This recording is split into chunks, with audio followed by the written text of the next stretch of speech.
The dead monk spoke to me that night, and what he said still haunts me, because it was true. I was 16 when it happened. Our village sat between two mountains, quiet and forgotten. We had one monk who lived near the old river shrine. People said he was strange. He didn't beg, he didn't talk much. He just watched the world like he already knew how it would end.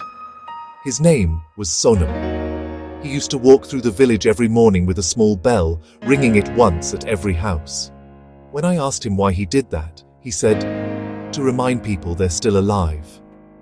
At the time, I didn't understand. One night a flood came.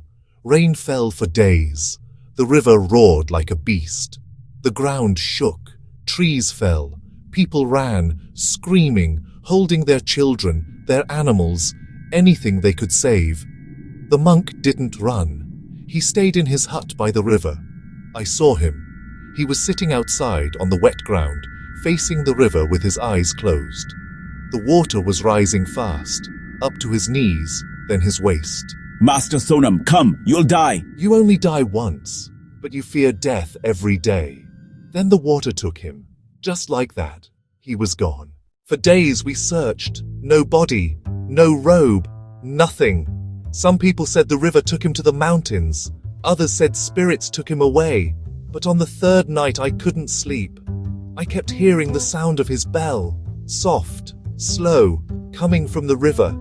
I thought I was dreaming, but I went out anyway.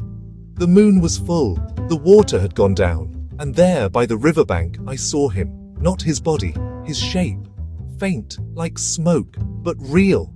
I froze. He looked at me and smiled. His voice was calm. You still fear the river? I couldn't speak. He said, you can't stop the flood.